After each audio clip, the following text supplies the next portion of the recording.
Ustedes muy buenas tardes, bienvenidos a esta cuarta fecha de la segunda semana de capacitación en materia laboral. Hoy vamos a desarrollar el tema constitucionalidad del decreto de urgencia 016-2020, para el cual, a nombre del presidente de la Corte Superior de Justicia de Huánuco y de la Comisión de Capacitación, damos la bienvenida y agradecemos la presencia esta tarde del ponente, quien nos acompaña, el doctor Dante Abraham Butón Girón. Asimismo, agradecemos también la presencia del doctor Pedro Granda Patiño, quien nos acompaña en su modalidad de panelista. Bien, vamos a dar inicio ya rápidamente a esta tarde académica, la cual invito al doctor Pedro Granda Patiño para que pueda realizar las palabras de bienvenida y presentación del ponente que nos acompaña. Doctor Pedro, muy buenas tardes, bienvenido.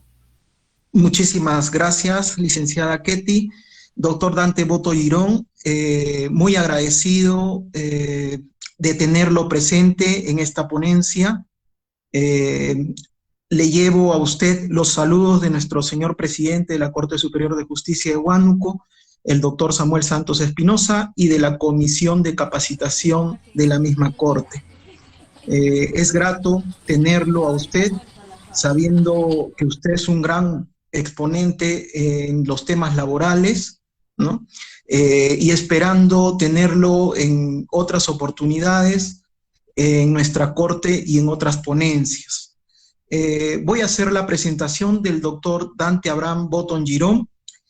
Él es abogado colegiado egresado de la maestría en Derecho de Trabajo de la Universidad San Martín de Porres, con experiencia en las áreas de Derecho Laboral, Derecho Procesal Laboral, Derecho Constitucional y Derecho Procesal Constitucional. Es egresado del curso de especialización en litigación oral por la California Western School of Law, San Diego, California. Es actualmente asociado senior del área laboral del estudio Payet Cauby. Es profesor de cursos de especialización en Derecho Laboral y Derecho Procesal Laboral en la Universidad de San, UCIL y UPC, y en los colegios de abogados de Lima, Lima Norte, Callao e Ica. Ha efectuado diversas publicaciones como el desdoblamiento de las salas laborales, agilizando la impartición de justicia o creando una externalidad negativa para el trabajador, la libertad sindical en el Perú. Algunos apuntes a propósito de una reciente sentencia del Tribunal Constitucional, correos electrónicos y la acreditación de una relación laboral, entre otros. Es conferencista en diversos distritos judiciales, colegios profesionales y universidades del Perú. Doctor, le damos la bienvenida. Muchísimas gracias y comencemos, con el tema. Bueno, muchas gracias, doctor Granda, por sus palabras. En primer lugar, mis palabras tienen que ser de agradecimiento a la Corte Superior de Justicia de Huánuco por la invitación. Realmente es un placer estar con ustedes. Y bueno, me ha tocado ciertamente un tema espinoso, ¿no? Creo que ha sido a propósito la elección del tema, pero bueno, estos son los temas que generan una mayor expectativa también en su tratamiento y en su dilucidación, ¿no? La idea de esta charla va a ser dar algunas, si se puede, algunos insumos o algunos criterios que desde mi punto de vista podrían ser útiles para los órganos jurisdiccionales a propósito del análisis de la constitucionalidad del decreto de urgencia 016-2020. Dicho esto, paso a presentar una pequeña presentación. Quiero, si me confirman, si se ve. ¿Se ve la diapositiva? Sí, doctor, sí se ve. Sí, ok, muchas gracias. Entonces, continuamos. Es que este tema de la tecnología sí hay que estar atento porque a veces pueden fallar. Bueno, en realidad el tema, el nombre de la charla debería ser, ¿es constitucional el decreto de urgencia 016? Porque algunos me han comentado que a propósito de la forma en la que está el título, podría considerarse que yo ya a priori estoy anunciando que el decreto de urgencia 016-2020 es plenamente constitucional, ¿no? Porque se dice constitucionalidad del decreto de urgencia 016. Vamos poco a poco, vamos a ver que esto puede ser en gran medida así, pero no necesariamente en todos los ámbitos. Antes de continuar, quisiera sí dejar claro algunos límites de la exposición. ¿Por qué? El decreto de urgencia 016-2020 tiene varios artículos, ¿no? Más o menos 15 artículos y varias disposiciones finales, otras complementarias, otras derogatorias. ¿Qué vamos a conversar el día de hoy? Eso es lo primero, ¿no? Si tuviéramos que conversar respecto a la constitucionalidad y analizar la constitucionalidad de 15 artículos, pues nos tomaríamos, yo seguramente con mucho gusto, todo el día, ¿no? Pero, como el tiempo es el peor enemigo de todos, incluyéndonos, vamos básicamente a analizar 3 puntos, ¿ok?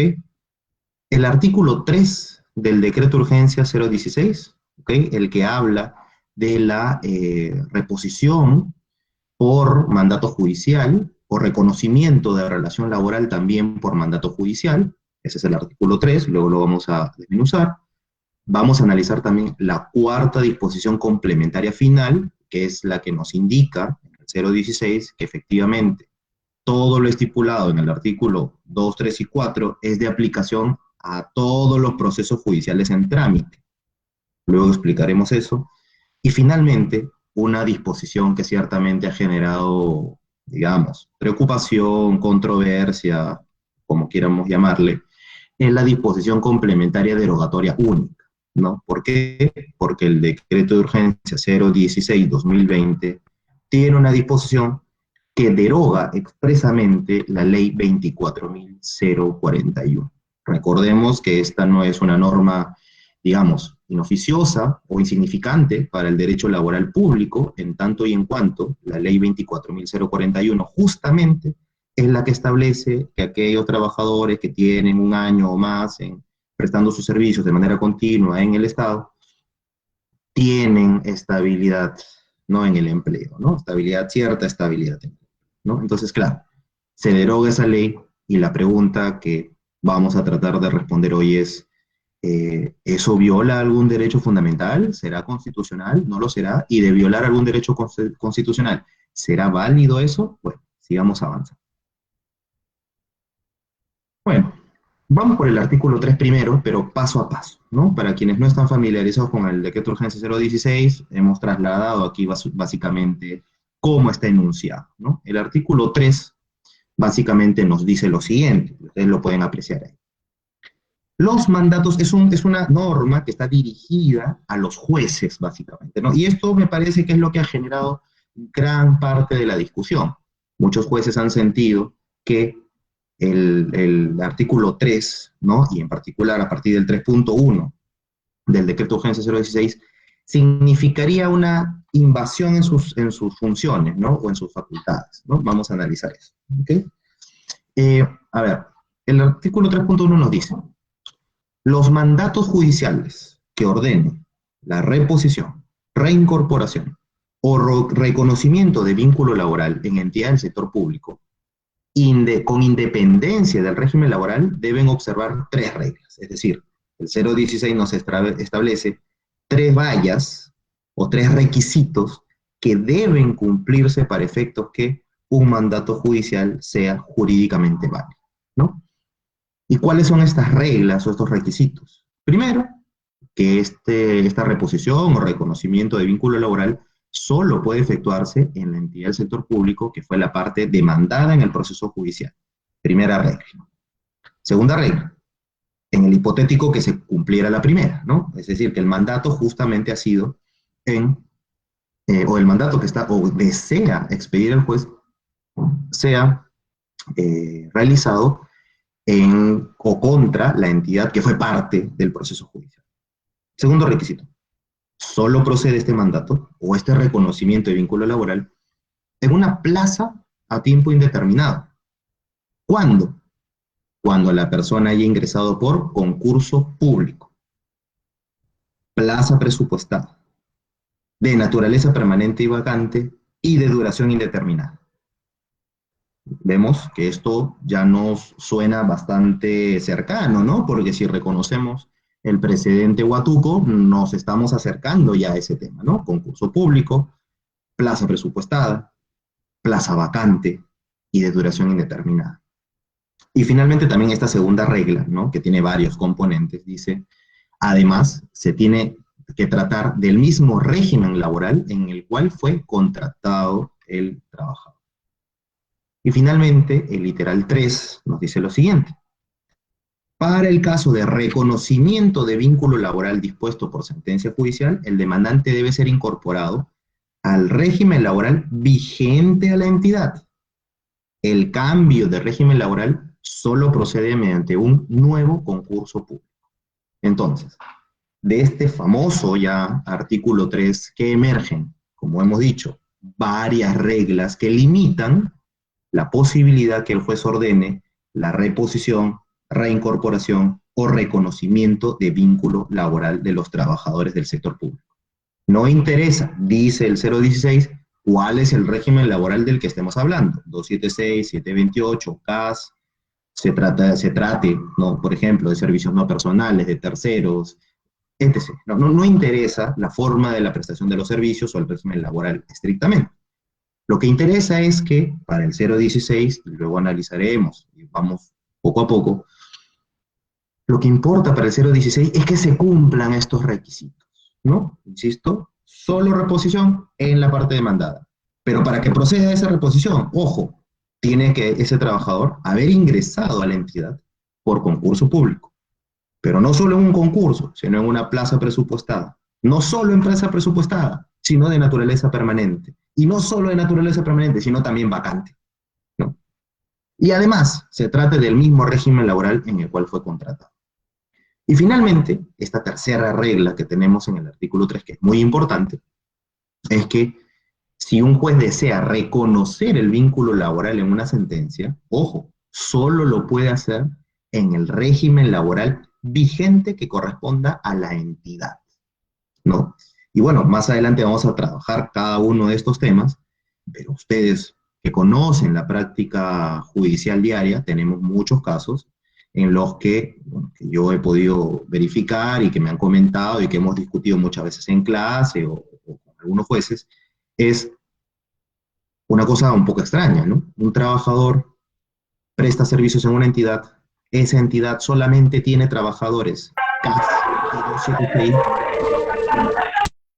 un trabajador solo tiene, perdón, una entidad solamente tiene trabajadores 276 y CAS, y un juez en un proceso judicial ordena para ese trabajador que se incorpore en una plaza 728, ¿no? Entonces, claro, vamos a ir analizando si esa decisión jurisdiccional, pues va de acuerdo a los derechos, principios y garantías de la Constitución. Vamos a ir avanzando. Entonces, ya teniendo en cuenta más o menos qué cosas son las reglas principales que nos trae el 016, seguimos. Y aquí, por si no lo sabíamos, es un dato que yo les he traído y que me parece que es muy importante, es que en trámite, ¿no? ¿Y por qué traigo? Discúlpenme que haga este paréntesis, porque es conocido por todos que muchas cortes del país y muchos jueces están decidiendo, en el caso del decreto de urgencia 016, aplicar el control difuso, ¿no? Sobre la base de considerar que se viola la Constitución, ¿no? Sobre la base de considerar que las reglas o las disposiciones normativas que contiene el decreto de urgencia 016 violan la Constitución, ¿no? Claro, hay muchos otros órganos jurisdiccionales que consideran que no es así y que su aplicación es totalmente válida. Bueno, es importante tener en cuenta, ¿no? Creo yo, que hay en proceso o en trámite un proceso de inconstitucionalidad, que es el expediente 8/2020 PITC, ¿no? Y aquí, bueno, ustedes saben que gracias a la gestión, me parece, de la doctora Marilena Ledesma, creo que fue ella la que estableció eso, los procesos de control normativo, como los procesos de inconstitucionalidad, ustedes pueden acceder a la página web y leer online la demanda, la contestación y demás actuados de los procesos de inconstitucionalidad. O sea que no es que yo me haya conseguido, digamos, la demanda de inconstitucionalidad, no, está a disposición de todos, ¿ok? Y sería interesante que ustedes revisen, ¿no?, esa demanda y también la contestación. Aquí hemos trasladado una pequeña parte de la demanda y fíjense que exactamente lo que se está peticionando en este proceso de inconstitucionalidad, que insisto, es el expediente 8/2020, es la inconstitucionalidad de los artículos 3, 4, la cuarta disposición complementaria final y la primera disposición complementaria derogatoria. Es decir, más o menos lo que nosotros hemos trabajado o hemos traído para ustedes el día de hoy, ¿no? Es decir, básicamente lo que se desea a través de ese proceso de inconstitucionalidad es la declaración de inconstitucionalidad por el fondo en cuanto al artículo 3.4, la primera disposición complementaria final y la primera disposición complementaria derogatoria. Es importante hacer un acápite aquí porque este proceso de inconstitucionalidad también pretende la inconstitucionalidad por la forma en cuanto al decreto de urgencia 016. Y eso es un aspecto que ustedes ya en la ronda de preguntas desean trabajarlo, yo feliz de poder discutir. Pero para no extender tanto la exposición, lo hemos dejado en el tema de fondo. Pero es importante tener en cuenta que también se está cuestionando la constitucionalidad del 016 sobre la base de una inconstitucionalidad presunta sobre el fondo, ¿ok? Perdón, sobre la forma. ¿Cuáles son los derechos, principios o garantías constitucionales que se están alegando, no solo en el proceso de inconstitucionalidad, sino en general, para cuestionar al decreto de urgencia 016? En primer término, se habla de una violación al derecho de defensa. Aquí hay que tener en cuenta que no todos los argumentos son necesariamente consistentes, ¿no? Sino que yo he recogido lo que básicamente se está diciendo en las sentencias y también en el proceso de inconstitucionalidad. Primero se dice que se viola el derecho de defensa de los trabajadores, se viola el derecho al juez natural, se viola el principio de igualdad, se viola, ¿no? El pacto, o sea, mejor dicho, la disposición constitucional de prohibición de la irretroactividad, ¿no? Es decir, se está aplicando una norma a situaciones jurídicas pasadas. También se alega que se está violando el debido proceso, la tutela jurisdiccional, el principio de progresividad y no regresividad de los derechos laborales o de los derechos sociales. ¿Okay? Esto es importante tenerlo en cuenta porque estos serían las normas parámetro, ¿no? Serían las normas que se alegan ser vulneradas por el decreto de urgencia 016. Ahora, en cuanto al cuestionamiento de la derogación de la ley 24.041, ¿ok? Y aquí sí ya vamos trabajando, me parece ya un aspecto puntual del decreto de urgencia 016-2020. Como dijimos al inicio de nuestra intervención, uno de los aspectos que se está cuestionando en cuanto al decreto de urgencia 016-2020 es su disposición derogatoria, ¿no? Esta disposición derogatoria, insisto, valga la redundancia, lo que hace es básicamente derogar la ley 24.041. Ahora, fíjese lo que dice la demanda de inconstitucionalidad, y no sé si todos llegan a verificar, espero que sí, esta inconsistencia que hay en este extremo de la demanda, ¿no?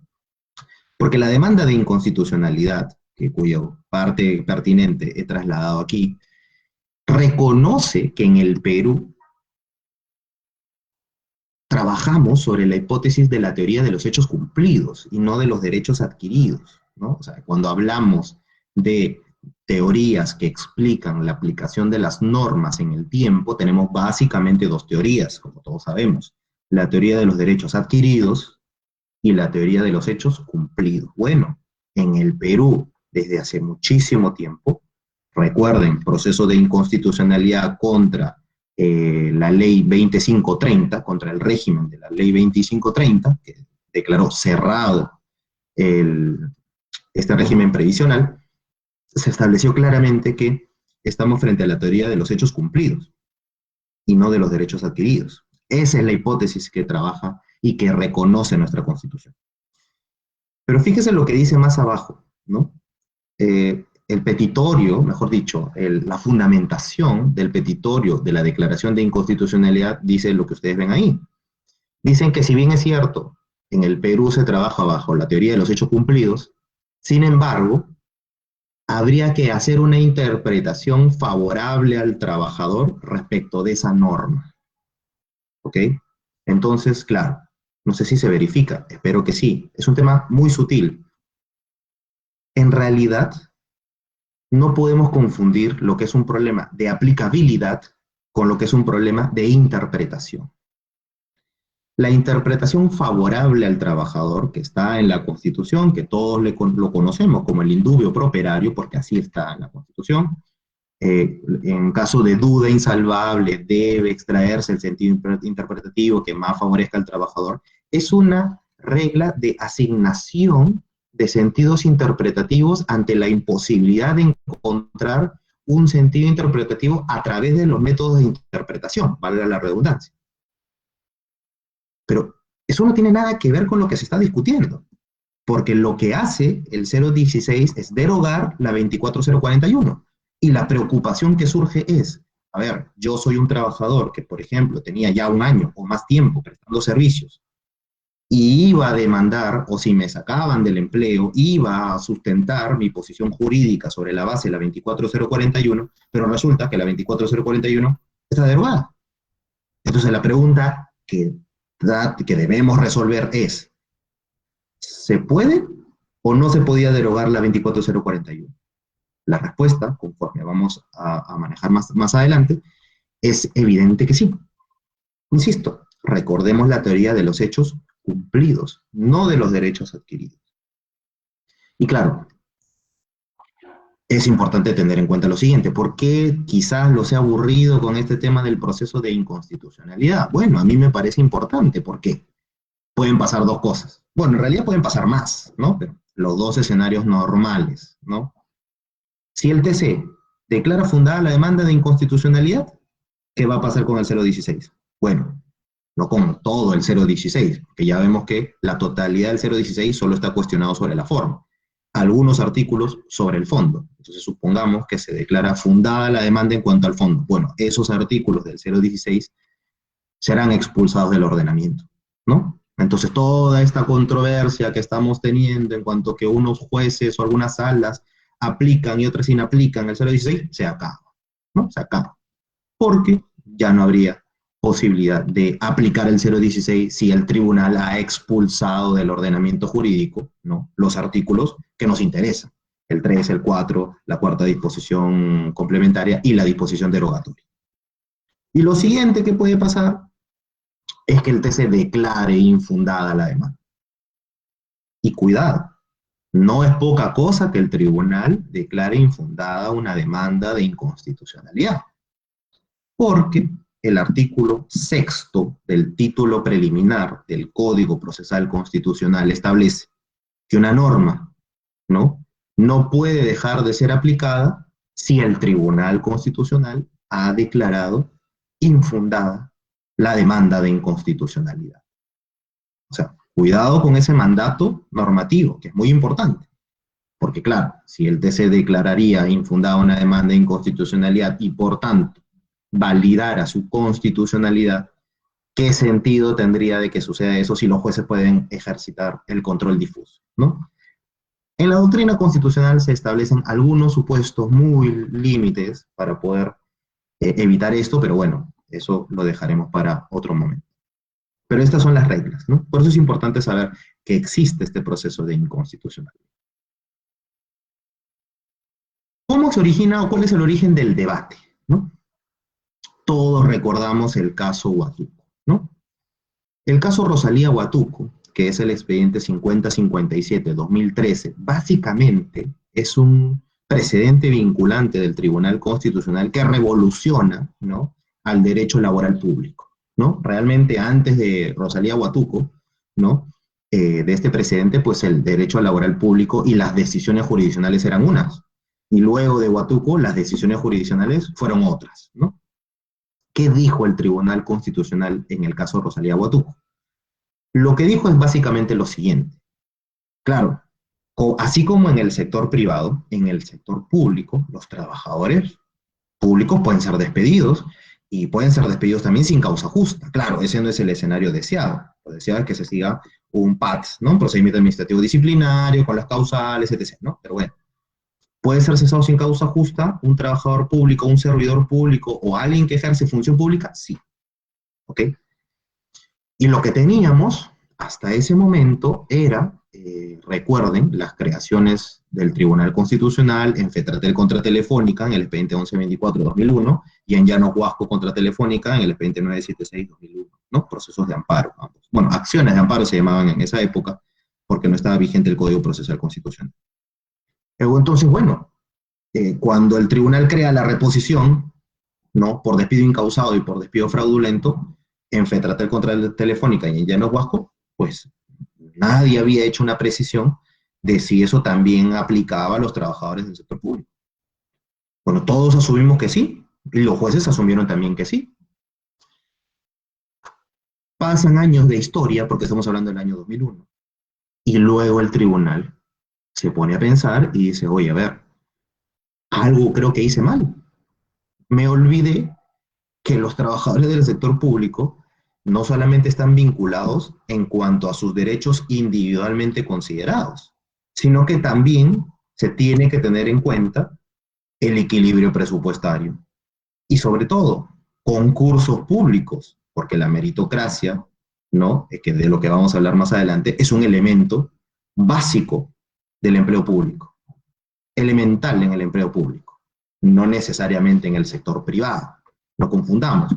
Un empleador privado puede contratar a un trabajador que de repente no tiene ningún mérito, pero si quiere gastar su dinero así, pues perfecto, ¿no? Es su dinero, es derecho de propiedad, genial, ¿no? El Estado no funciona así. Entonces, ¿qué es lo que dijo el presidente Huatuco? Básicamente lo siguiente: si un trabajador quiere una reposición, ¿no? Porque ha sido despedido sin causa justa, tiene que cumplir 3 requisitos, ¿no? Primero, que tendría que, para tener derecho a la reposición, haber ingresado por concurso público. Primer requisito. Segundo requisito, plaza presupuestada. Tercer requisito, plaza vacante. ¿Estos 3 requisitos nos suenan? Sí, ¿no? Están aquí, ¿no? En el artículo, perdónenme que retroceda tan rápido, en las reglas del artículo 3. En las reglas del artículo 3. Entonces, ¿qué trata? En principio, el decreto de urgencia 016, trasladar las reglas del presidente Huatuco. Y ustedes dirán, pero ¿cuál sería, pues, pues sería inoficioso, ¿no? Trasladar las reglas del presidente vinculante, que ya sabemos que conforme al artículo 7º, el título preliminar del Código Procesal Constitucional, son obligatorios para todos los órganos públicos y para todos en general, tiene efecto erga omnes. ¿Cuál sería la ventaja? Bueno, ¿cuál es el tema? Que luego de Huatuco vino el caso Cruz Llanos, ¿no? Que es el expediente 6681-2013. ¿Y qué hizo Cruz Llanos? Bueno, Cruz Llanos, ¿no? Claro, hay una discrepancia, ¿no? Interesante, porque Cruz Llanos, o sea, para modificar un precedente vinculante, tendrías que realizar otro precedente vinculante, y Cruz Llanos no es un precedente vinculante formalmente hablando, ¿no? Pero también hay que tener en cuenta que se modificó el reglamento normativo del Tribunal Constitucional y con 4 votos se podía modificar un precedente. Pero bueno, el hecho que Cruz Llanos establece las siguientes reglas, ¿no? Que, claro, para aplicar Huatuco, o sea, básicamente Cruz Llanos, ¿qué hace? Limita los alcances del presidente Huatuco. ¿Por qué? Y esto es importante tenerlo en cuenta. El elemento central que trabaja el Tribunal Constitucional para decir que los trabajadores públicos no pueden ser repuestos así porque sí, sino que necesitan cumplir estos requisitos que hemos mencionado, es básicamente bajo el precepto de que la carrera administrativa es un elemento central del empleo público que deriva de la propia Constitución, el artículo 40 de la Constitución. Entonces, lo que hace el tribunal en Cruz Llanos es, además, tener en cuenta que el Poder Judicial, básicamente la Corte Suprema, estaban haciendo distinciones, ¿no? Distinguish, ¿no? Le llaman algunos, sobre Huatuco. Entonces estaban inaplicando en buena cuenta a Huatuco, apartándose del presente Huatuco sobre la base de, por ejemplo, decir, este tipo de trabajadores, por ejemplo, los obreros, no forman parte de la carrera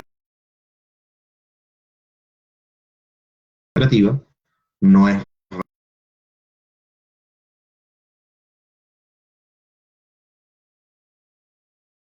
afirma que Cruz Llanos justamente dice eso.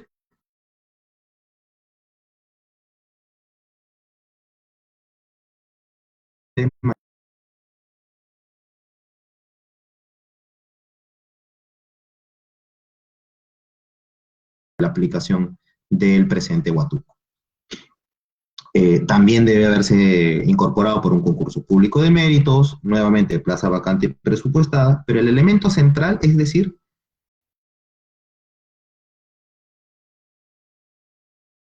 no hay que aplicarle Huatuco, el propio tribunal lo dice. ¿Ok? Seguimos avanzando. Lo primero que tenemos que preguntar,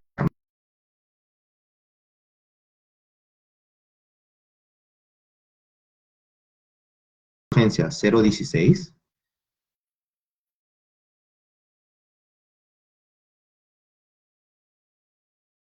y bueno,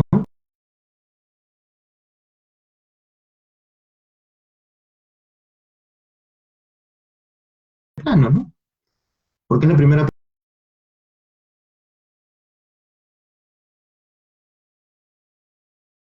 otros derechos fundamentales.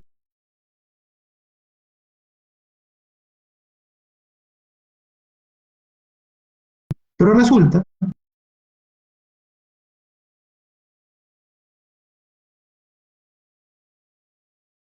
que fines constitucionalmente,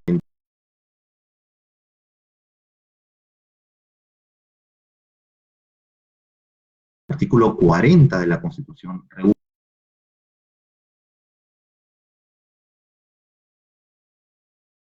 a los trabajadores del sector público. Es decir,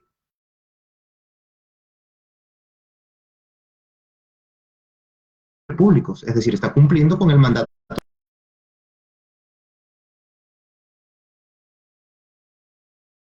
¿Qué hay detrás del 078 de la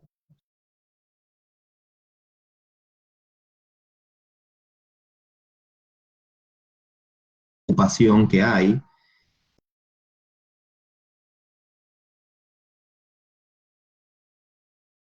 por el de la actividad privada,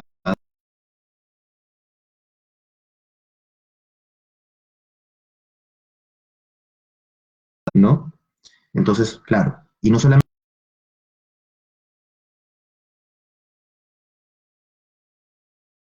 más, mucho más rígido, ¿no?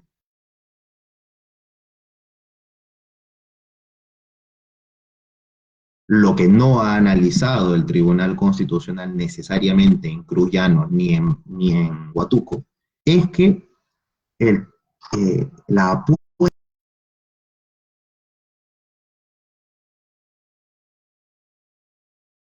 ¿no? Que está en el artículo 26 de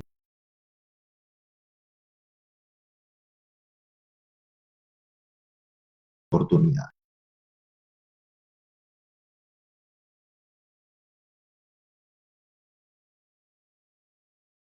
¿no? Entonces, a ver, vemos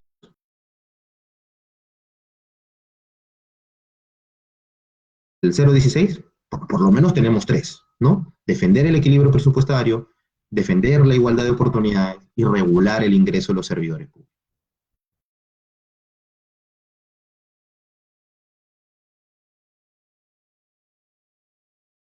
Que les comentaba.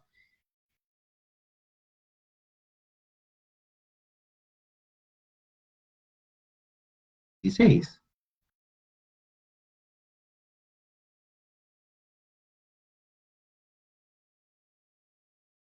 Que ordenen reposiciones en plan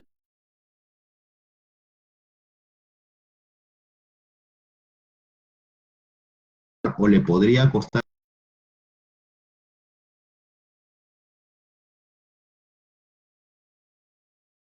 es decir,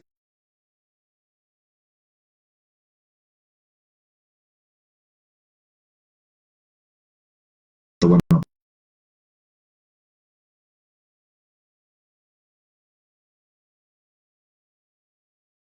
a un pronunciamiento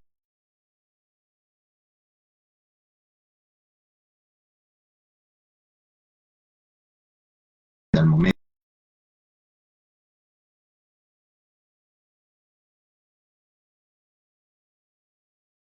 por ejemplo, ha trabajado mucho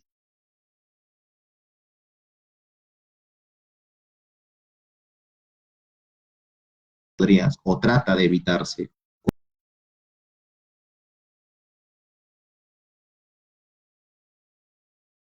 con tiempo.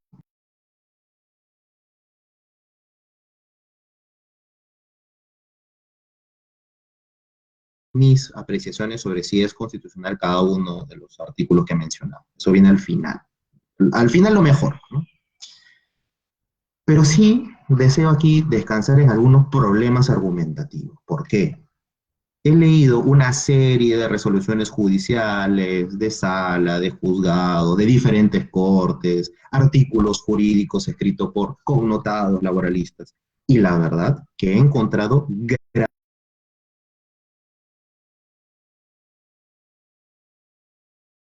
que ustedes o cualquier órgano o corte superior del país vaya a adoptar, lo que pedimos como sociedad siempre es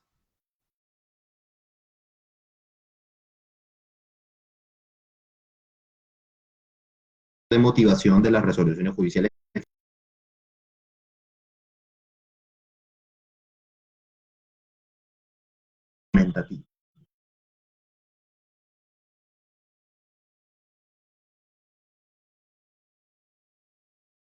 Fomento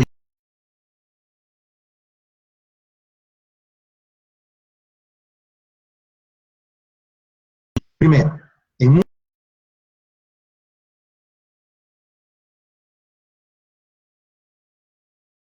una aplicación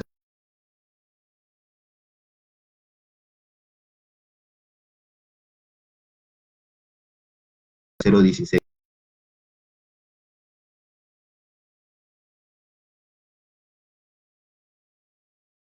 justificar una posición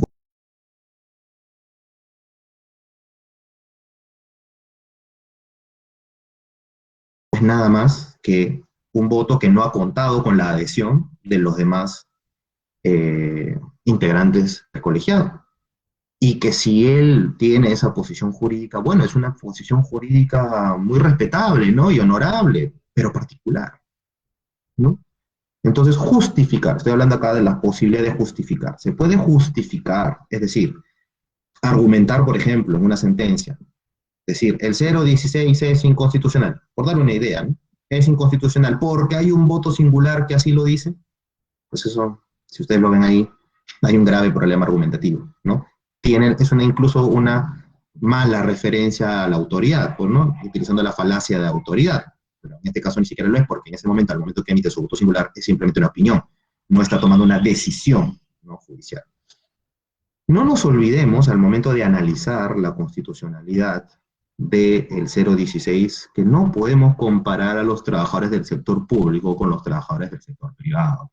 Este es un grave error. Por favor, la propia Constitución hace un tratamiento diferenciado. Los derechos, forma de acceso, permanencia, extinción del vínculo, etc., es diferente en el sector público que en el sector privado. El origen, las responsabilidades, el objeto del trabajo es distinto en el sector privado que en el sector público. Tercero problema argumentativo, que yo les recomendaría no incurrir jamás.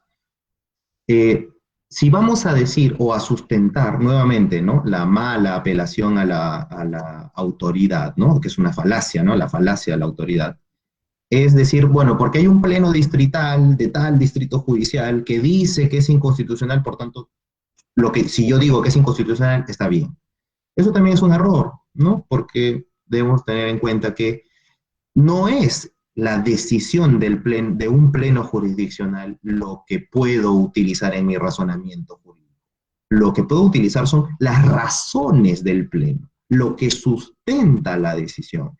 Si en un pleno jurisdiccional X tiene buenas razones, yo podré decir, esas buenas razones me sirven a mí porque yo opino exactamente lo mismo. Pero utilizar la conclusión, ¿no?, es incorrecto. Porque la conclusión no puede justificar mi posición jurídica, ¿no?, sino las razones. Y finalmente, no incurran en deficiencias de justificación interna o externa. Por ejemplo, aquí he trasladado, ¿no?, un artículo doctrinario de un laboralista, y si ustedes, bueno, ya lo van a revisar con calma porque voy a dejar las diapositivas, ¿no? Fíjense lo que se dice aquí, ¿no? Se analiza el 0.16, ¿no? Y se dice, bueno, el 0.16, ¿no?, colisiona con el principio de igualdad, ¿no? ¿Por qué? Porque estaría tratando de manera distinta a los trabajadores del sector privado, que son 728, y a los trabajadores del sector público, que son 728. ¿Por qué? Porque a los trabajadores del sector público, que son 728, o que buscan un reconocimiento de ser 728, les exigiríamos, conforme al 0.16, concurso público y plaza presupuestada, lo que no ocurre en el sector privado. Creo que todos ustedes evidencian el grave problema argumentativo que hay aquí, porque presupone, no lo dice, ¿no?, es una inferencia, presupone que los trabajadores del sector público son iguales que los del sector privado. Insisto, no solamente la Constitución, el desarrollo del Tribunal Constitucional en sendas sentencias hace una diferencia entre los trabajadores públicos y los trabajadores privados. Si no me creen, busquen, por ejemplo, la sentencia 8/2005, proceso de inconstitucionalidad contra la ley marco del empleo público, donde el tribunal tiene citas fulminantes sobre la diferencia entre el sector privado y el sector público. Claro, ¿cuál es el problema? Que lamentablemente muchas entidades han utilizado el decreto legislativo 728 o el decreto supremo 00397-TR, para ser más preciso, en cuanto al régimen laboral del sector privado. Es decir, entidades del sector público utilizando el régimen laboral del sector privado. Bueno, pero eso no los convierte en trabajadores del sector privado. Así que cuidado con lo que argumentamos, ¿no?, en los artículos que escribimos, ¿no? Ahora, estas graves falencias no solamente están, ¿no?, en los artículos doctrinarios, ¿no? Bueno, acá sí he trasladado una cita feliz de un pronunciamiento judicial, ¿no?, muy interesante, muy extenso, por cierto, y muy minucioso, donde fíjese cómo este órgano jurisdiccional, que no voy a decir cuál es, porque no me interesa, fíjese en lo que dice en la parte final, ¿no? Dice, bueno, si bien es cierto, se podría alegar un tratamiento discriminatorio, etc., abajo, exigencias que no son necesariamente imperativas o aplicables para la actividad o empresa privada. Es decir, la sentencia judicial reconoce que efectivamente sector público, sector privado, dos temas distintos, ¿no? Dos temas distintos en el punto de vista laboral. No podemos utilizar como término de comparación el tratamiento normativo de los trabajadores del sector privado para aplicarlos al sector público. Pero claro, insisto nuevamente con los problemas. Seguimos con los problemas argumentativos y ya vamos ya a la cuestión de fondo, de analizar la constitucionalidad de cada uno de los artículos.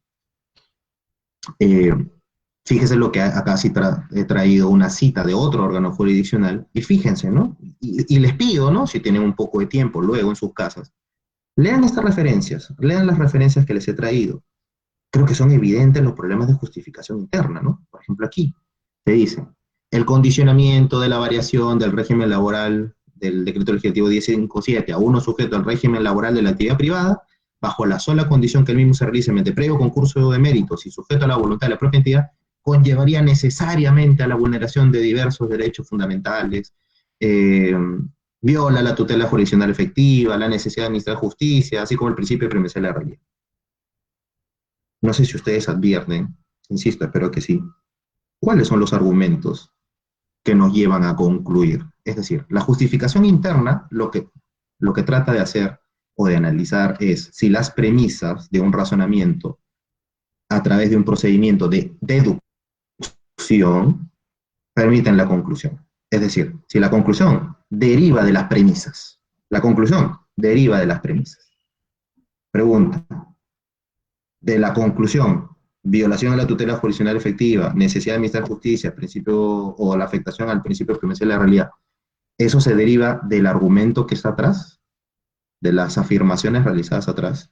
Evidentemente no. Hay problemas en la motivación. Y esto es algo. Este es un tema muy espinoso, muy controvertido, muy controversial, exige hilar fino, sea para declarar la constitucionalidad, aplicar el control difuso, que es lo que ustedes pueden hacer, ¿no? Del 016, o aplicarlo y decir que no hay violación. Hay que argumentar, hay que decir por qué no se viola, ¿no? Análisis constitucional. Ahora sí, para no robarles mucho tiempo. Vamos a ir de lo más fácil a lo más difícil, ¿ok? El artículo 3.1, que es el que vimos al inicio, tiene un numeral 3, ¿no? Dijimos, hemos leído 3.1, numeral 1, 2 y 3, las tres reglas, ¿no? Los tres requisitos que nos trae el 016. Bueno, el artículo 3 nos dice, para recordar, este mandato al juez, y le dice al juez, señor juez, si usted quiere reconocer un vínculo laboral a un trabajador que lo está solicitando en un proceso, oiga, usted solo lo puede hacer en el régimen laboral vigente en la entidad. Punto. Insisto, ¿qué trata de solucionar este artículo 3? Perdón, este numeral 3 del artículo 3.1 del decreto de urgencia 016. Básicamente, lo que trata de solucionar es que en una entidad en la que hay, por ejemplo, CAS y 276, no se incorporen por mandato judicial 728, ¿no? Porque este es el desorden que muchas veces se está generando. ¿Por qué yo considero que es plenamente constitucional este numeral 3? Este numeral 3. Estamos analizando el numeral 3. Porque está totalmente conforme al artículo 40 de la Constitución, que dice que la ley será la que establezca los... Si tenemos una ley que está indicando de manera específica que para poder ser, para efectos del reconocimiento de un vínculo laboral, debe respetarse el régimen laboral vigente en la entidad, pues eso forma parte del desarrollo constitucional que exige el artículo 40 de la Constitución. Es decir, esta ley, por el contrario, está efectuando un desarrollo del artículo 40. ¿Y por qué considero también que es plenamente constitucional? Fíjese este escenario, ¿no? A veces a través de un ejemplo es mucho más sencillo. Supongamos que tenemos una entidad con 300 trabajadores. Seguramente en la mayoría de entidades hay muchísimos más, ¿no? Bueno, 500 trabajadores. Y de estos 500 trabajadores, ¿no? 400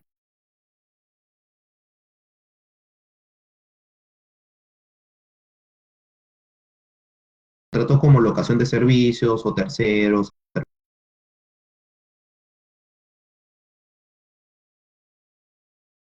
Yo quiero ser 728. A ver, pero ¿por qué 728? Ah, es que quiero que se aplique el artículo 4 del Decreto Supremo 00397, o sea, del 728, que dice, ¿no?, que se presume la existencia de un contrato a plazo indeterminado. A ver, ¿se violaría o no se violaría el principio de igualdad al reconocerle solo a ese trabajador la posibilidad de ser 728 cuando 400 trabajadores o 500 trabajadores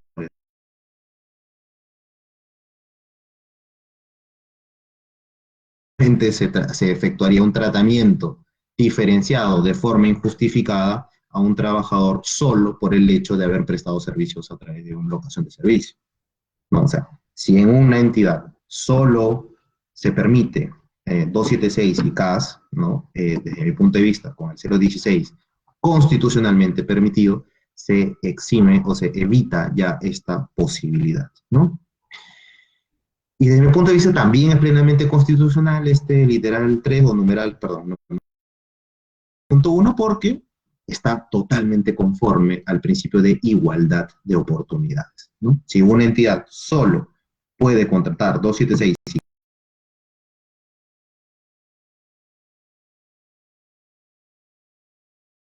728, siempre se ha sabido que para poder reponer a un trabajador, para poder reconocer a un trabajador un régimen laboral, tiene que haber una ley autoritativa.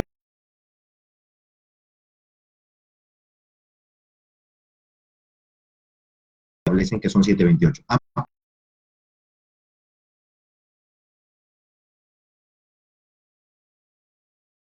Lamentablemente,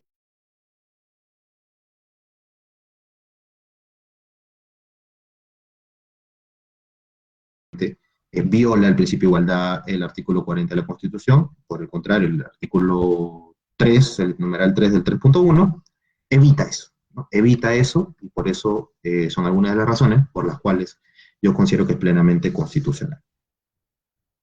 Ahora, breves minutos nada más. Y ahora, ¿es constitucional la disposición complementaria derogatoria única que elimina la 24041? Insisto, ya hemos mencionado anteriormente. Y aquí les he trasladado una cita, ¿no?, del Tribunal Constitucional en un proceso de inconstitucionalidad. ¿Qué nos dice el TC? Porque claro, una gran preocupación, insisto, son de aquellos trabajadores o servidores públicos que dicen, mira, yo en verdad tengo más de un año ininterrumpido de servicios y en realidad me alcanza ese derecho, yo ya adquirí ese derecho a no ser cesado ni destituido por las causas previstas en la ley. Claro, el hecho es que tenías ese derecho mientras estuviera vigente la 24041, ya no está vigente, fue dejado o fue derogado o derogada esta ley por el decreto de urgencia 016.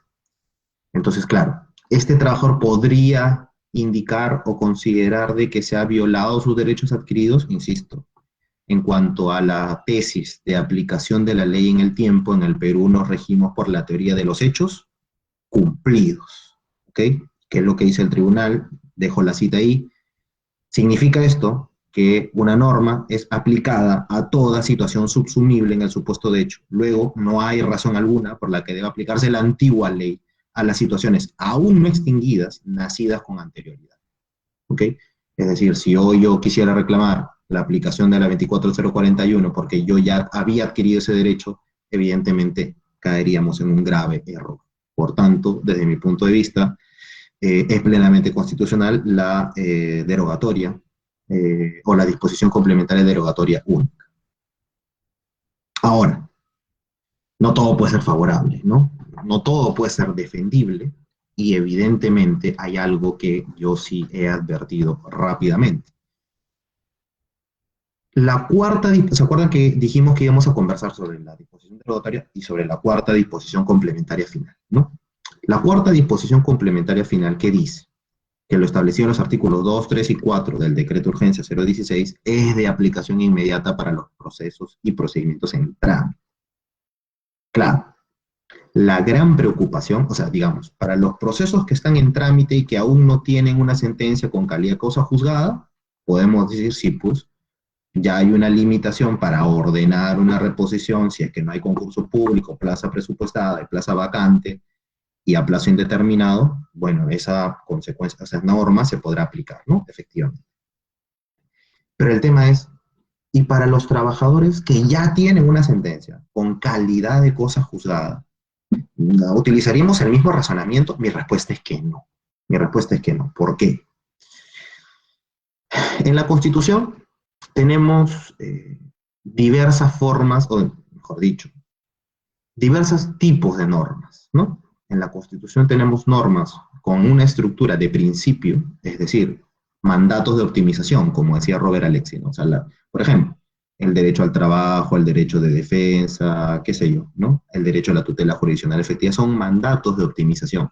Deben ser cumplidos en la mayor medida de lo posible. La mayoría de normas de la Constitución, me atrevo a decir, tienen esta estructura de principios. Pero hay otras normas que en realidad, si uno las analiza, de la Constitución, ¿no? Si uno las analiza detenidamente, no son mandatos de optimización, ¿no? Por ejemplo, si uno dice, nadie puede ser torturado, ¿no? Hay una prohibición de la tortura en la Constitución. Alguien podría decir, no, en verdad, eso no es una norma que no puede ser jamás superada, sino que es un principio, y bueno, en tanto y en cuanto no tengamos una mejor razón para torturar a alguien, no se puede torturar, no. Si nos ponemos a pensar, esta prohibición de la tortura no tiene una estructura de principio, sino tiene una estructura de una regla, es decir, siempre debe ser cumplida.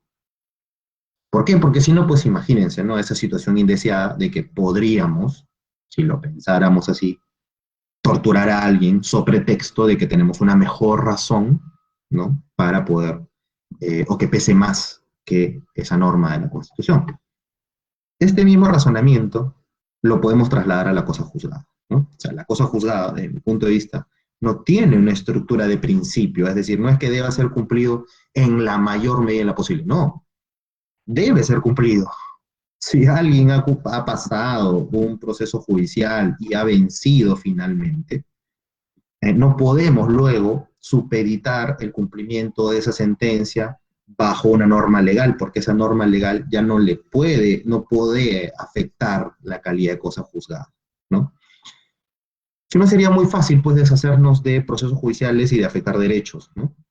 Entonces, desde mi punto de vista, la cosa juzgada tiene una estructura de regla, no de principio, y por tanto, aquellos procesos judiciales que ya tienen esta calidad de cosa juzgada no pueden ser afectados por el decreto de urgencia 016. Ahora, claro, yo lo que pienso es que lo que hay que hacer es hacer una interpretación conforme a la Constitución, es decir, no simplemente indicar, la cuarta disposición complementaria final es inconstitucional y por tanto control difuso. No. Sabemos todos, ustedes, yo y quienes nos están viendo, que el control difuso tiene una serie de requisitos y el primero de ellos, si no el más importante, es que el juez tiene que hacer un ejercicio interpretativo de buscar el sentido interpretativo que sí convierta al enunciado en constitucional. Entonces podríamos interpretar la cuarta disposición complementaria final en el sentido que es constitucional siempre que se entienda que no se aplicará a los procesos que han adquirido la calidad de cosa juzgada. Aquí sí quiero hacer un paréntesis muy breve, en el sentido que el Tribunal Constitucional, recuerden, ha hablado de la cosa juzgada constitucional.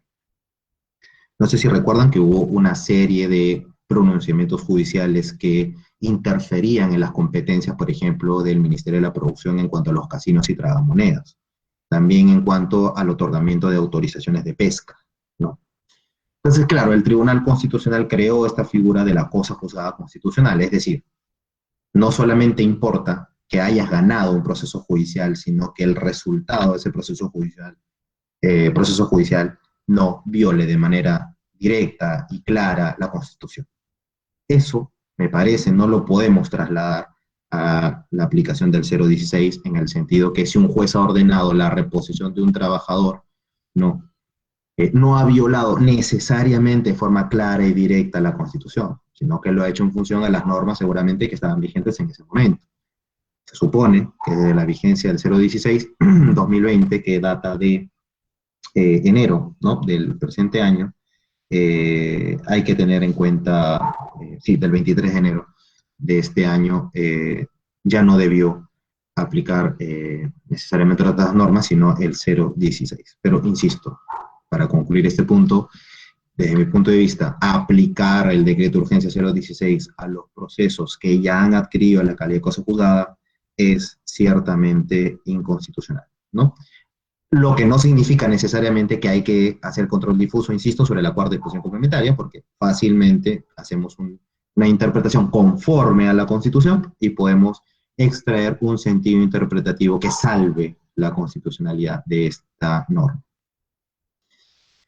Ahora, para solucionar, y con esto ya voy acabando, si efectivamente la exigencia, ¿no?, la exigencia de plaza presupuestada, vacante, concurso público de méritos, estos tres requisitos que nos trae el artículo 3, para poder establecer si efectivamente estos requisitos que limitan ciertamente algunos derechos de los trabajadores son o están conforme a la Constitución, la herramienta metodológica que tenemos en materia jurídica es el test de proporcionalidad, ¿no? Y el test de proporcionalidad básicamente en sus tres subprincipios, ¿no? El principio de idoneidad, de necesidad y de proporcionalidad en sentido estricto. ¿Eso qué quiere decir? Que ustedes tendrán que analizar si esta medida del artículo 3, ¿no?, es idónea para el fin que se está buscando. Ya hablamos del fin constitucionalmente, de los fines constitucionales, ¿no? Ya dijimos que se trata de proteger el presupuesto, el acceso a la función pública y finalmente el ingreso a la administración en condiciones de igualdad, ¿no? Que eso no solamente es un derecho de los propios trabajadores, sino de todos en general, todos los que quieran participar de la función pública, ¿no? Habrá que ver si es idónea, es decir, si las medidas que ha tomado el Ejecutivo a través del decreto de urgencia, si son idóneas, es decir, si logra esa finalidad constitucional. A mí me parece que sí. Siguiente subprincipio, necesidad. través de su principio de necesidad, lo que verificamos es si no había otra medida igualmente satisfactoria, ¿no?, para poder lograr ese fin constitucional, ¿no? Y claro, siempre que se analiza el test de proporcionalidad, el que más se cuestiona es el de necesidad, porque hay que buscar otra circunstancia, otra manera en la que quizás se hubiese podido afectar en menor medida los derechos de los trabajadores.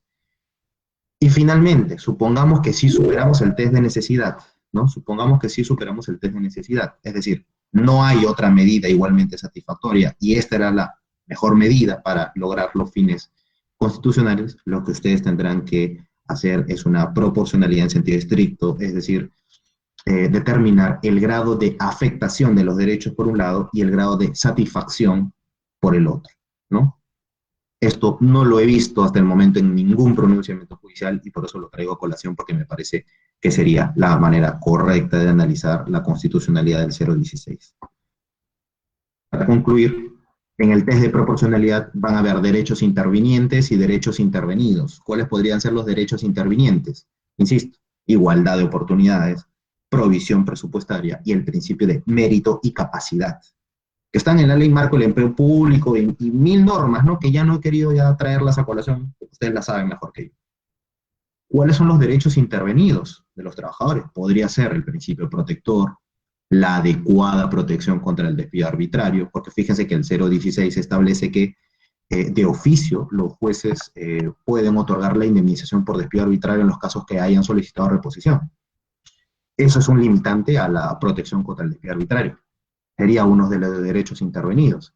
Pero no porque intervenga el derecho a la protección contra el despido arbitrario no significa que automáticamente sea constitucional, porque eso va a ser única y exclusivamente a través de este test, ¿no? No a través de la sola mención que afecta. El hecho de que una norma afecte la tutela jurisdiccional, el debido proceso, el principio protector, no nos conlleva necesariamente a que sea inconstitucional, porque lo que hay que ver justamente es los otros derechos que están en juego.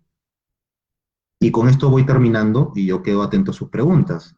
Yo lamento que en las resoluciones judiciales diversas que he tenido la oportunidad de leer a propósito de esta charla, o solamente se vea de un lado o solamente se vea del otro. Y eso es un grave error. En un tema de determinación de una norma, si es constitucional o no, lo que tenemos que hacer es poner todos los derechos en la mesa y hacer un test de proporcionalidad, ponderarlos y ver si efectivamente supera o no supera el test de proporcionalidad. Si supera el test de proporcionalidad, será constitucional. Si no lo supera, la consecuencia será que sea declarado inconstitucional. Pero eso no enerva que ya hayamos, conforme los hemos mencionado, algunos adelantado o anticipado algunos criterios en torno a que violar la cosa juzgada sí me parece claramente inconstitucional. Ya voy acabando. Creo que se filtró ahí un micro. Violar la cosa juzgada es inconstitucional. La derogación de la 24041 es conforme a la Constitución. El numeral o el literal 3 del artículo 3.1 del decreto de urgencia 016 es plenamente constitucional. Y claro, lo que estaría pendiente es hacer este test de proporcionalidad para verificar si la exigencia de concurso público, meritocracia, concurso público, plaza presupuestada y vacante y a plazo indeterminado es proporcional o no a los derechos que se están interviniendo, ¿no? Esta es la forma adecuada de analizar la constitucionalidad de una norma y por tanto es lo que yo he querido conversar con ustedes el día de hoy y bueno, yo quedo atento a sus dudas o consultas. Agradecemos la participación del doctor Dante Butón, quien ha estado esta tarde con nosotros compartiendo parte de sus conocimientos, así también como su experiencia en este tema. Bien, damos pase ahorita al doctor Pedro Granda Patiño, quien está en su condición de panelista. Adelante, doctor. Buenas tardes. Muchas gracias, licenciada. Doctor Dante Botón Girón, muy agradecido por la brillante exposición. Y si no me equivoco, ¿no? Nosotros hemos tenido, entre comillas, un desarrollo progresivo, ¿no? en base al principio de progresividad a través de sentencias emitidas por el Tribunal Constitucional y por la Corte Suprema de Justicia de la República. En la década del 90 al 2000, ¿no?, la única posibilidad que tenía un trabajador respecto al despido arbitrario sufrido era el de la indemnización, ¿no? Y como usted lo mencionó luego, a partir del 2000 para adelante, 2001, ¿no?, con el caso Fetratel de Telefónica del Perú, Eusebio Llanos Huasco y posterior resoluciones que se emitieron, se crearon nuevas figuras como el despido fraudulento, el despido incausado. Entonces se dio la posibilidad de que el trabajador no solamente pida la indemnización, sino que también pida, en este caso, la reposición a su centro laboral. Entonces, en los últimos 20 años, tanto el Tribunal Constitucional como la Corte Suprema y demás entidades jurisdiccionales o instancias jurisdiccionales han venido desarrollando el principio de progresividad hacia el trabajador. Bueno, esto hasta antes que se diera la sentencia en el caso Huatuco. No le niego la posibilidad al Estado de que necesita normar, en este caso, el ingreso de los trabajadores al sector público, porque sí es cierto lo que usted expone, ¿no? La suma, y lo dijo en algunas cifras, si no me equivoco, un aproximado de 31.000 procesos ahorita en trámite, ¿no? La suma de todos ellos genera, bueno, un gasto al erario en demasía. Y de claro ejemplo se da, por decir, una municipalidad puede ser operativa con 1.000 trabajadores. Sin embargo, tenemos aproximadamente 2.000 o 3.000 trabajadores. Y el 50 o 60% de ellos son por reposiciones judiciales. Es cierto.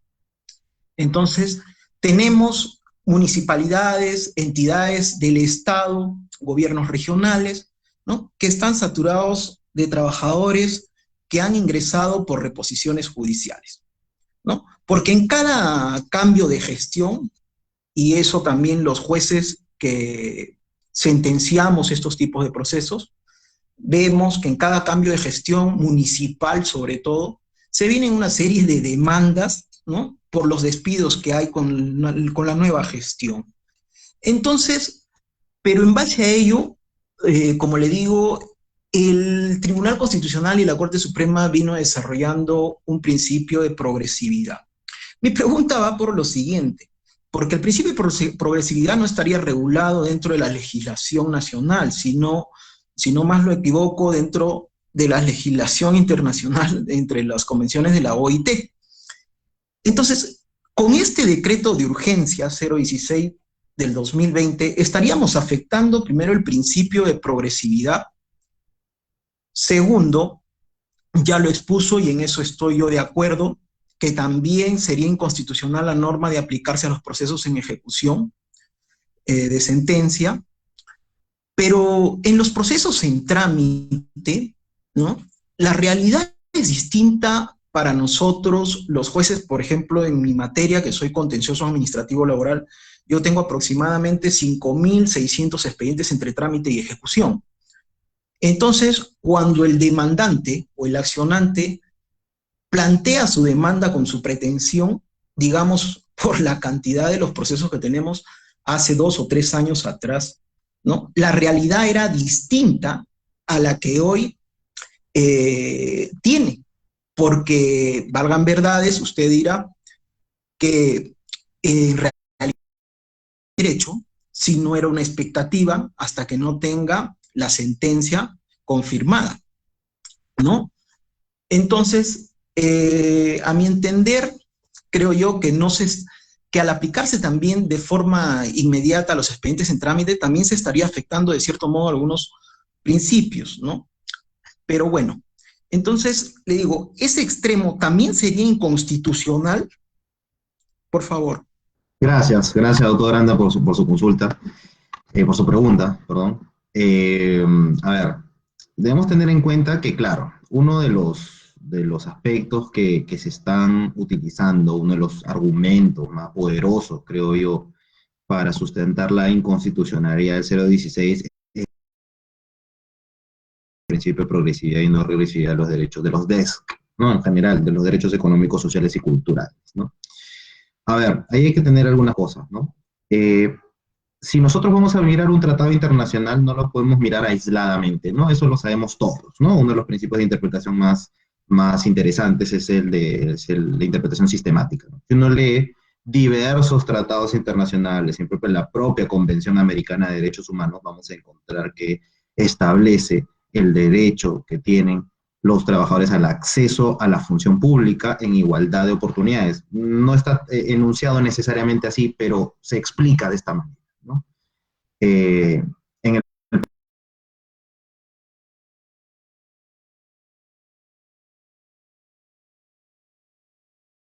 significa el principio de progresividad y no regresividad de los derechos económicos, sociales y culturales.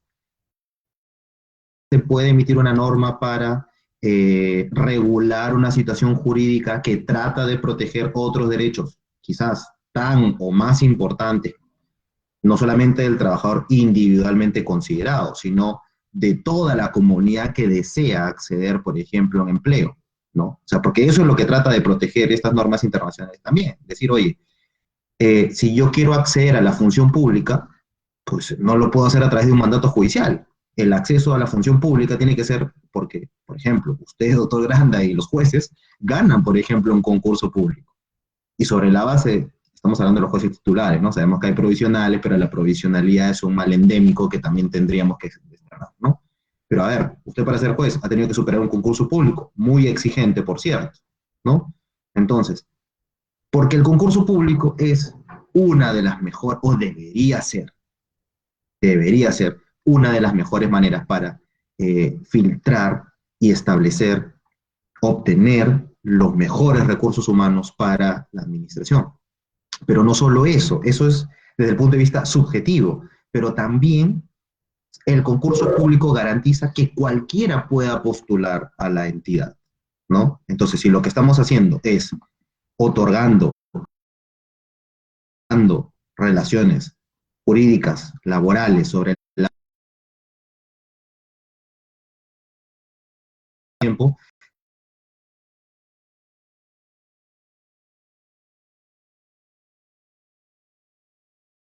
los derechos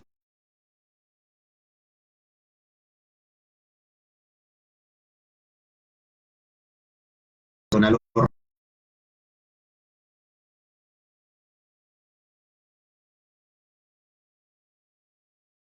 el análisis no puede ser,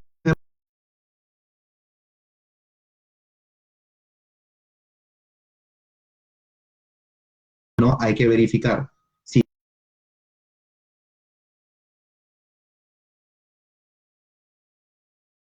lo leí,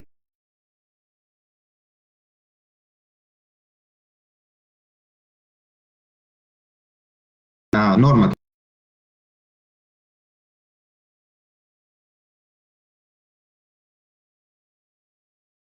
todos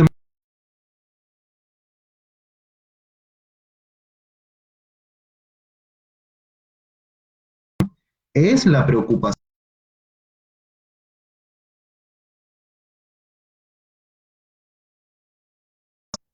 a los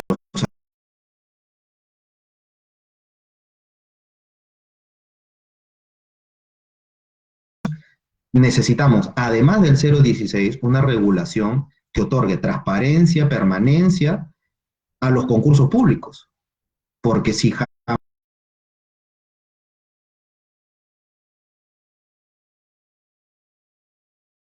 estaría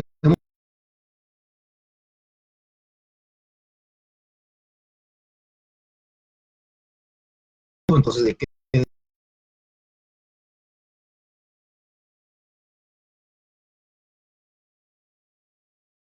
en ese proceso de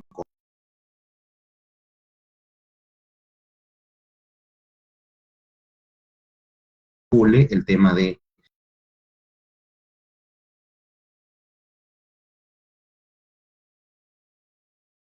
por tanto,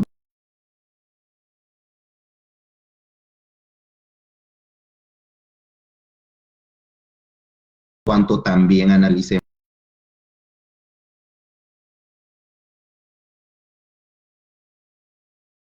No nos detengamos en los derechos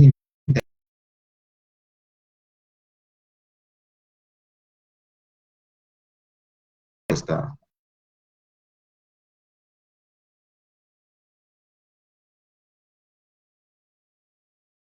Invitamos al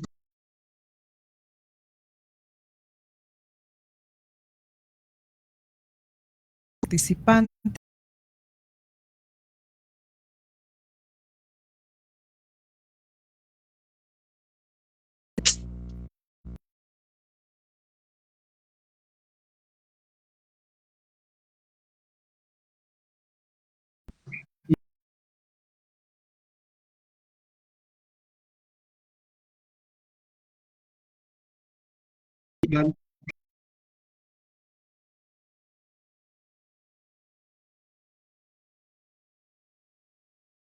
precisar en lo siguiente.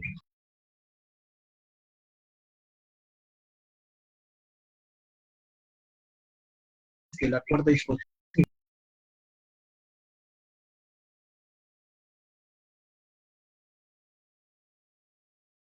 que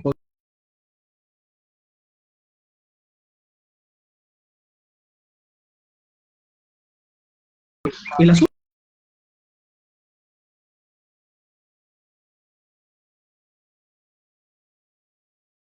principal es usted.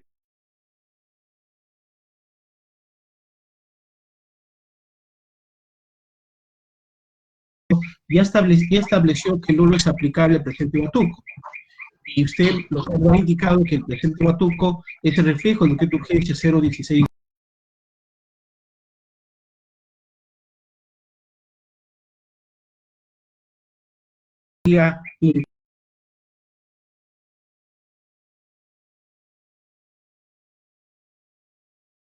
De riesgo permanente y vacante.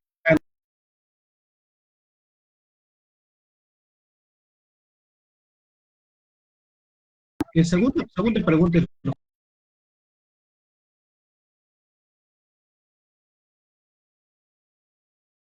es cierto? Entonces, bajo esa perspectiva, si un proceso todavía está en trámite, no tiene sentencia contra cosa juzgada, lo que implica ahí en todo caso es declarar improcedente la demanda, bajo la aplicación del principio, en todo caso, de la aplicación de la ley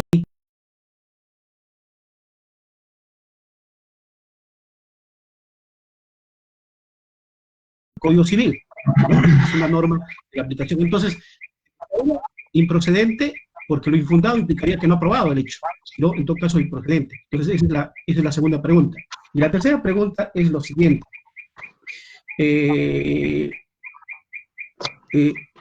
Definitivamente los jueces, por ejemplo, ¿qué estamos haciendo? Nosotros tenemos algunos casos de unos obreros, algunos están aplicando, como usted dice, el control difuso, aplicando el control difuso, otros indicando si aplica el decreto de urgencia, teniendo en cuenta de que existe ya sentencia del Tribunal Constitucional, existe incluso un precedente jurisprudencial de la Corte Suprema que ha establecido parámetros que no es aplicable o ha reinterpretado Huatuco.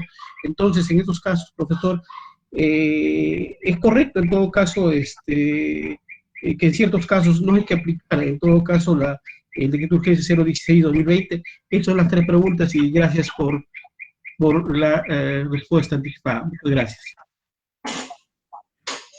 No, y gracias a usted, doctor Gaspar, por las tres. Siempre las preguntas difíciles son las mejores para responder, como la del doctor Granda también, ¿no? A ver, vamos por lo segundo, ¿no? Sí, efectivamente, o sea, a ver, si tenemos un proceso en el que se estaba reclamando, por ejemplo, la reincorporación sobre la base de la 24041, si lo que el juez debería decir es improcedente, bueno, sobre la base de que, por ejemplo, hay falta de voluntad de la ley, ¿no? O sea, podría decir, oye, lo que tú me estás pidiendo realmente no es amparado por el sistema jurídico. Bueno, es una opción, aunque si usted me pregunta a mí, yo sí la declararía infundada, ¿no? En cuanto al control difuso, bueno, yo ya he dado un claro ejemplo de una circunstancia que a mí sí me parece que es, desde el punto de vista constitucional, insostenible, que es aplicar el 016 a los procesos que están con calidad de cosa juzgada, ¿no? Entonces, en esos casos me parece que sí es válido Ahora, hay que hacer un ejercicio interpretativo y argumentativo importante, ¿no? Para poder hacer el control difuso. No se trata, como lamentablemente he visto en muchas resoluciones judiciales, de decir no me gusta la ley, no está bien y así no va, no. Hay, por ejemplo, una sentencia de la Corte Suprema hace 2 años más o menos, y el Tribunal Constitucional tiene sentencias que establecen parámetros para poder aplicar el control difuso. O sea, hay determinadas reglas y sería, desde mi punto de vista, totalmente necesario que los jueces, si van a aplicar el 016 en algunos de sus extremos, sigan esos parámetros, ¿no? Por ejemplo, indicar de que no hay otra forma de interpretar la norma, de que haya un cuestionamiento válido, que esa norma sea la que resuelve el caso, entre otros parámetros importantes. Respecto a lo primero, que es un tema vital, ¿no? Los obreros, ¿no? Es un gran problema. A ver, en realidad, desde mi punto de vista, la problemática con los obreros se genera por una incorrecta interpretación de la Ley Orgánica de Municipalidades, ¿ok? Y quiero acá sustentar mi posición. Me alegra que el Tribunal Constitucional hace más o menos 2 o 3 semanas, porque incluso la colgué el LinkedIn, ¿no? El LinkedIn comenté esta sentencia, es lo siguiente, ¿no? A ver, quiero resumir básicamente mi posición porque ya estamos, no quiero aburrirlos. Es lo siguiente. La Ley Orgánica de Municipalidades tiene una regla, ¿no? Esta regla dice que el régimen laboral de los trabajadores obreros es el régimen laboral de la actividad privada, ¿ok? Y eso tanto en su versión original como en su versión modificada, la Ley Orgánica de Municipalidades dijo lo mismo, ¿no? Estamos hablando de una norma, si mal no recuerdo, del año 2000, 2001, 2002, ¿no? De hace 20 años. Y esa norma, claro, ¿por qué establecía que tenía que ser 728? Justamente para evitar o distanciarse del 276.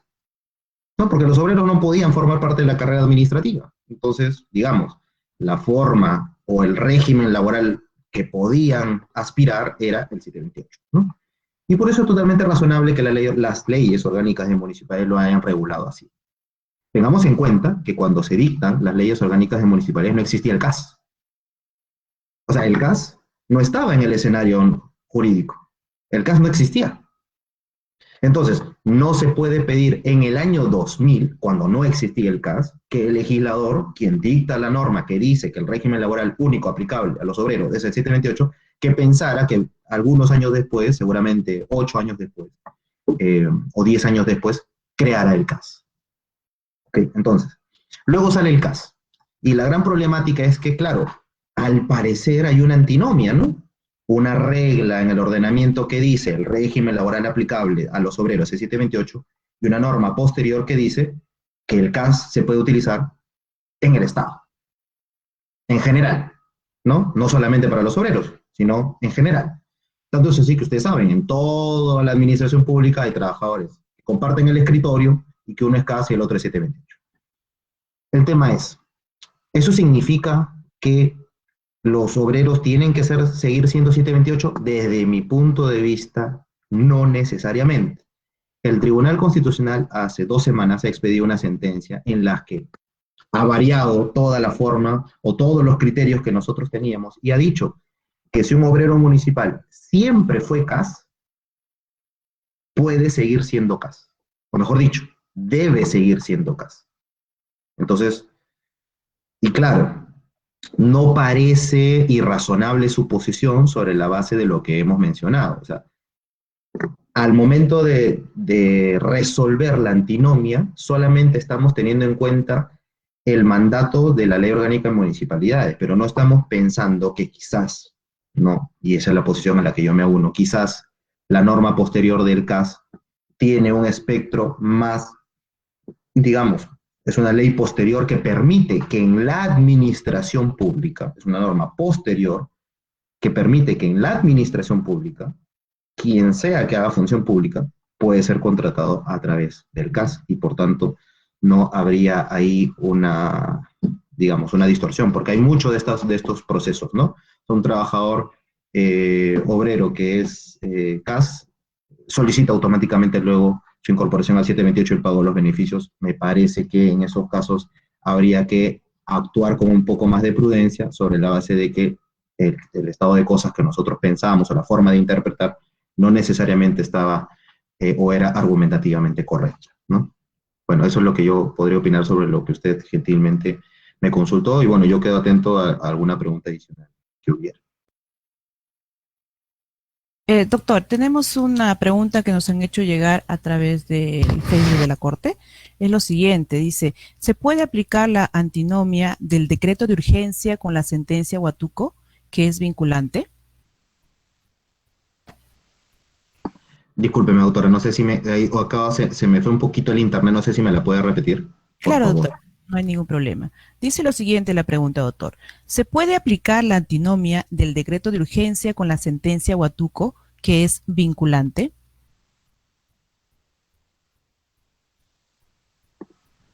La antinomia, a ver, claro, cuando estamos, yo no sé si podría prender su micro quien lo consultó, porque claro, si me dicen hay una antinomia, básicamente de lo que estamos hablando es de dos reglas jurídicas que regulan el mismo supuesto de hecho con consecuencias jurídicas, digamos, incompatibles entre sí, ¿no? Eso es una antinomia, ¿no?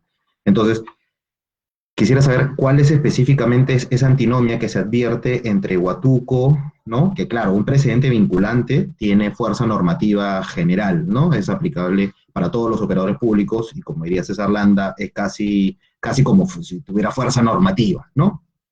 Eso es así. Pero específicamente entre Huatuco y lo que dice el 016, pues a ver, si tenemos una eventual antinomia entre lo que se dice en un precedente vinculante y una norma, debemos tener en cuenta que el Tribunal Constitucional lo que hace en Huatuco es establecer un criterio de interpretación, una forma de interpretar en este caso, el derecho a la reposición. Lo que tenemos luego es un acto normativo, entonces en realidad me parece que esa forma de interpretar y el acto normativo posterior no generarían necesariamente una antinomia, sino que por el contrario, sería un acto normativo válido, el 016, más allá de que pueda no necesariamente estar en la misma línea con el precedente Huatuco, ¿no?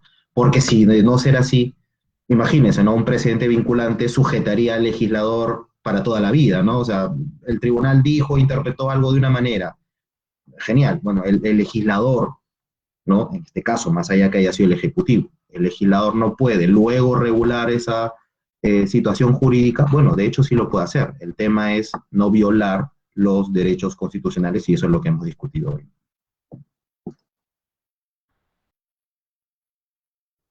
Bien, gracias, doctora. A ver, la doctora Susan creo que quiere participar. Sí, buenas noches. Doctora, buenas tardes, sí. Buenas tardes, doctor, para felicitarle por la brillante exposición.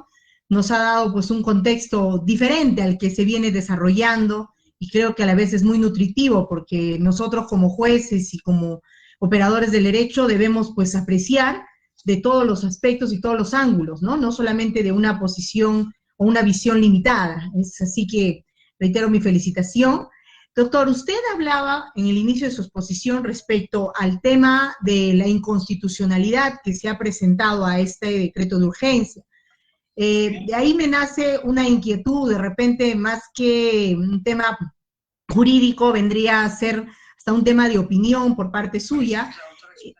Ha visto, no sé si ha podido verificar, en este año ha salido una sentencia del Tribunal Constitucional, justamente en un momento se dio en el voto singular del doctor pues, Canales, en donde él decía que debió hablarse, pero esa es una primera sentencia. Posterior a ello sale otra sentencia, en donde tenemos a algunos miembros del TC, como por ejemplo la magistrada Ledesma, en donde ella es de la posición de que los obreros, sobre todo, deben haber ingresado por concurso público y ella hace un voto pidiendo, o en este caso resolviendo, la improcedencia de la reposición. Esto es podríamos decir, uno de los últimos, no es de agosto ni septiembre, creo que es de junio y julio de este año, es posterior a la primera sentencia que también fue materia de debate. De acuerdo a la perspectiva que le estoy planteando, ¿cuál sería su opinión respecto a esta posición que podría darse, ¿no? Eso básicamente, doctor, y reiterando la felicitación y muchísimas gracias. No, gracias a usted, doctora. Eso es lo que me gusta de dictar las preguntas, porque yo aprendo de ustedes.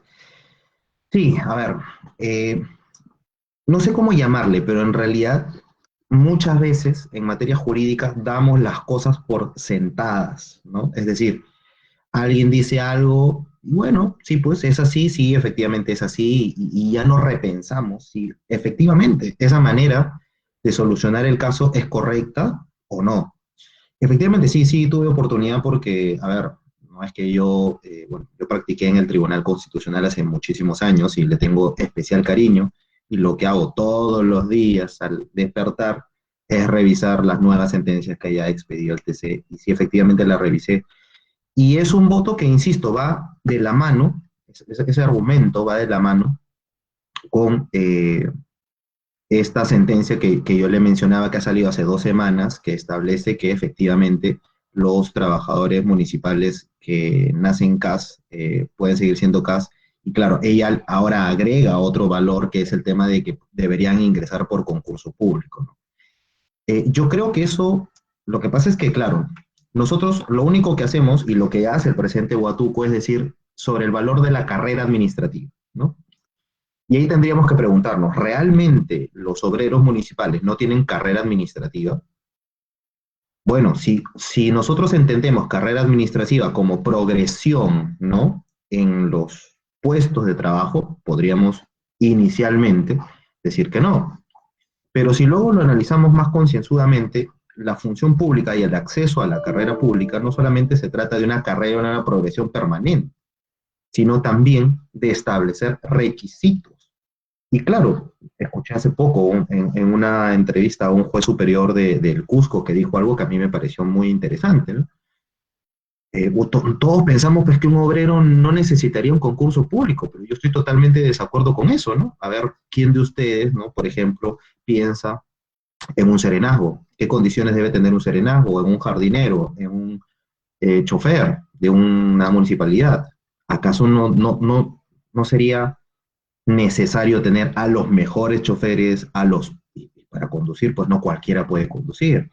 Para defender la seguridad ciudadana, no cualquiera puede hacer seguridad ciudadana. Entonces, utilizar, me parece, lo que estamos haciendo es, me parece, hacer un razonamiento intuitivo, ¿no? El ser humano tiene dos maneras de razonar: intuitivamente, instintivamente, si le quisiéramos llamar así, y la otra analíticamente. Entonces, si somos un poco más analíticos, nos vamos a dar cuenta que efectivamente los obreros municipales, decir que deberían ingresar por concurso público no es decir algo disparatado, sino me parece totalmente justificado, ¿no? Insisto, el gran tema que puede tener en contra el 016 y cualquier iniciativa parecida es que necesitamos reales concursos públicos, ¿no? Si nosotros realmente pudiéramos asegurar reales concursos públicos que le permitan a los trabajadores postular en condiciones de igualdad y poder acceder a una plaza realmente, pues estaríamos realmente en un escenario mucho más razonable para todos, ¿no? Creo que esa es la gran problemática que tenemos enfrente, ¿no? Bueno, no lo aborda obviamente el 016, pero es algo absolutamente necesario, porque todos tenemos el derecho al acceso a la función pública en igualdad de oportunidades, incluyendo a los obreros, y todos merecemos los mejores trabajadores públicos, ¿no?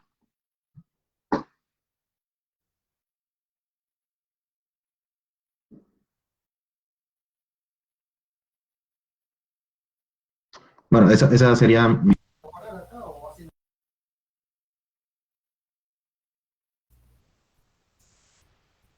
Invitamos si alguna de los otros participantes quiere hacer alguna pregunta.